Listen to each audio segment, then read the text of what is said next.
In the quiet suburbs of Maple Ridge, nestled among gentle slopes and blooming gardens, life felt like a dream for folks seeking a slice of peace. Families like the Harrisons, elderly folks like Mr. Ellis, and ambitious newcomers like Sophia Reyes had all flocked here for the simple joys: kids playing tag in the streets, backyard barbecues that stretched into starry nights, and that unspoken bond of neighborly trust. The Maple Ridge Homeowners Association, or HOA as everyone called it, started out as a helpful guardian, keeping things tidy with rules on fence heights and holiday lights. But lurking in the shadows of those polished bylaws was a growing unease, a whisper that something was about to crack.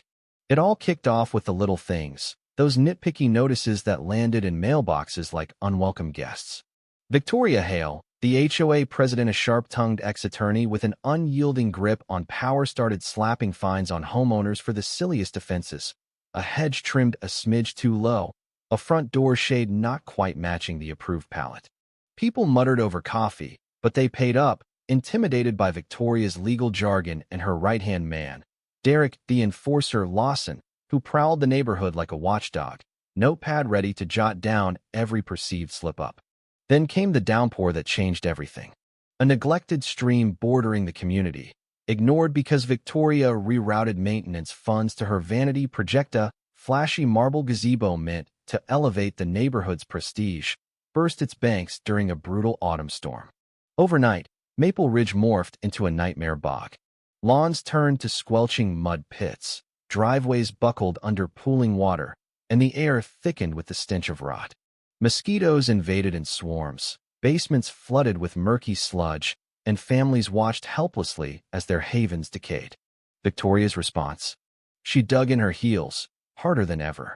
At emergency meetings, she pointed fingers at the residents, claiming their lax upkeep had caused the mess, all while pushing ahead with that damned gazebo. Fines piled up to cover restoration costs, but whispers spread that the money was vanishing into thin air. Derek ramped up patrols, towing cars over unpaid penalties and even threatening foreclosures under buried clauses in the HOA charter. The Harrisons saw their cozy den ruined by black mold creeping up the walls. Mr. Ellis's cherished vegetable patch drowned in filth, breaking the old man's spirit. Sophia's garage foundation shifted, cracking wide open and swallowing tools she'd saved for years. Tensions simmered, turning friends into strangers, as fear gripped the once warm community. Would they lose everything to this unchecked tyranny? The breaking point hit like lightning. Sophia, a savvy IT specialist with a talent for uncovering hidden data, spent sleepless nights poring over public records. What she found chilled her to the bone. Victoria had been siphoning HOA dues into a secret slush fund dubbed the Gazebo Reserve, lining her pockets while homes sank into the mire. Heart pounding, Sophia marched into the next HOA assembly, projector in tow, and laid it all bare. As numbers flashed on the screen, thousands diverted, receipts forged. Victoria's face twisted in denial, her voice rising in a shrill defense. But Mr. Ellis, trembling with rage, pounded his walker against the floor and roared, "This ain't leadership, it's theft. You've turned our paradise into a hellhole." Chaos erupted. Shouts filled the room, fists clenched, as years of bottled resentment boiled over. What had been fractured neighbors now fused into a furious alliance. Sophia rallied them into a tight-knit group, plotting their counterattack with the precision of a war council. They filed lawsuits to freeze the HOA's accounts, halting seizures mid-stride. Volunteers waded into the muck for DIY cleanups, hauling debris and demanding city inspections.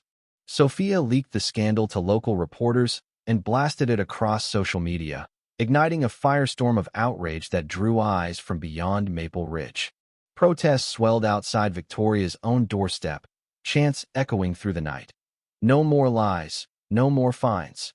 The climax unfolded in a stormy boardroom showdown. Cornered by mounting evidence bank statements, witness testimonies, even Derek turning state's evidence to save his skin, Victoria's empire crumbled. She resigned in a huff, but not before authorities swooped in, handcuffs clicking as embezzlement charges flew. The community held its breath, watching her downfall with a mix of triumph and bitter reflection on how close they'd come to ruin. In the aftermath, Maple Ridge rose from the swamp. A fresh HOA board, elected with ironclad transparency rules, funneled funds into proper drainage fixes, banishing the floods for good. The Harrisons rebuilt their home stronger, Mr. Ellis planted anew with help from young neighbors, and Sophia stepped up as a quiet hero, her vigilance ensuring no one ever wielded such power unchecked again. What emerged wasn't just a restored neighborhood, it was a resilient family, forged in the fire of betrayal and bound by hard-won justice. But here's where it gets tricky. Was Victoria truly a villain, or just a product of a system that lets HOAs run wild like mini dictatorships? Should residents have fought back sooner, even if it meant breaking rules themselves? And in a world where community boards hold so much sway, is real accountability even possible without bloodshed? Drop your thoughts in the comments. What would you do if your neighborhood turned tyrant? Hit that like button if this story fired you up, and subscribe for more tales of everyday rebellions that hit close to home.